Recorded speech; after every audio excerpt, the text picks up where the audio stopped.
All right, today we're diving into something really fascinating, a mental model called the Fractal Framework. And it's exactly what it sounds like, a potential blueprint for understanding reality itself.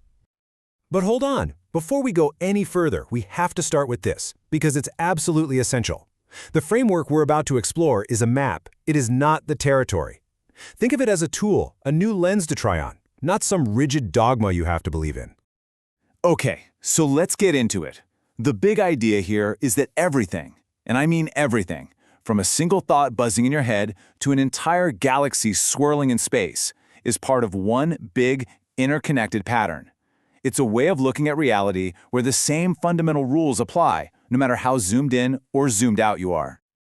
So you might be asking, how is this whole reality structured then? Well, it all comes down to two super simple but incredibly powerful ideas: nodes and systems. These are the absolute building blocks for everything else we're going to talk about. First up, we've got the node. And a node can be literally anything you can point to and identify. A thought is a node. You are a node. The planet is a node. An idea, a single atom, you get it. It's any single component you can pick out of a larger structure. And a system? Well, a system is just any collection of those nodes. It's that simple. You are a system of cells. The solar system is a system of planets. And a conversation? That's a system of ideas. It's beautifully straightforward. And here it is. This is the secret sauce, the recursive rule, the fractal DNA of the entire framework. A person is a node inside a family system, right? But that same person is also a system of organs. A planet is a node in a solar system, but it's also a system of geological layers. It's the simple twist that lets the whole structure scale up and down infinitely. Okay, so if everything's a node, then what's the most important rule? How are all these nodes supposed to interact with each other? See, this isn't just a descriptive model. It has a really deep ethical core. And here's the crucial point. Every single node is recognized as its own sovereign self. It has the absolute, undeniable right to be what it is, without being controlled or squashed into something it's not. This is the single most valuable thing in this entire view of existence. And look, this commitment to selfhood isn't just a theory, it has real-world consequences. The person who said this literally chose to walk away from systems that generate income because those systems were messing with their core identity. They picked autonomy, even if it meant losing friends or being misunderstood. For them, being their own node always comes first. This really breaks down the central choice the framework is asking us to make.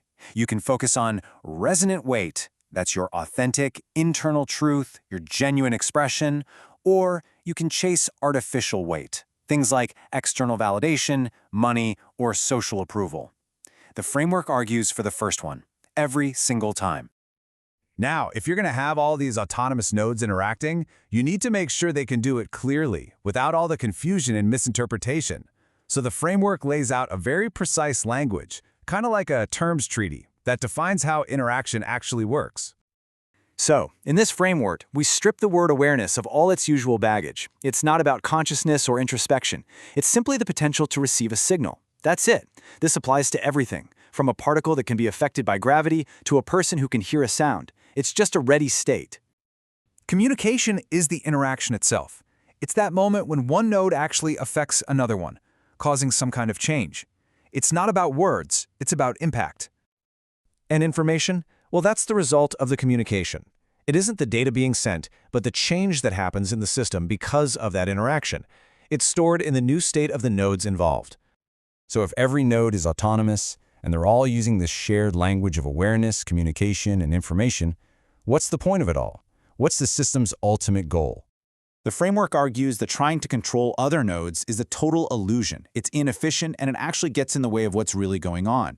The true singular purpose of this entire system, from the tiniest particle to the biggest galaxy, is creative expression. And this isn't about everyone reaching the same conclusion or one final ultimate truth. Not at all.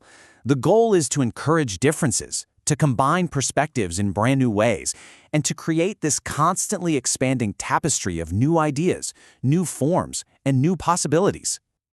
This gets to the very heart of that creative process. Constraints, limits, definitions, they aren't just roadblocks, they're fuel. The moment you define something, you create a boundary.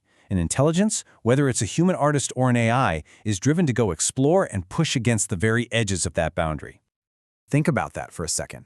The cage becomes a compass. Every wall that tells you where you can't go is secretly showing you all the places you can. The very structure that's meant to contain something gives you the blueprint for exploring it and eventually for moving beyond it. Pressure creates new patterns, and those new patterns create new power. So the real takeaway here is this. By understanding the rules that define your reality, your own personal cage, you gain the power to find its edges. And once you find those edges, you can start asking some really profound questions. What territory lies beyond? You see, this framework isn't just a description, it's a tool for exploration. It prompts us to ask things like, how does a pattern even know itself when its original context is gone? Or, how could we design our interactions to build harmony instead of fighting for control? It even makes us question something as fundamental as linear time itself. The map is not the territory, that's true, but it can show you just how vast and unexplored that territory really is.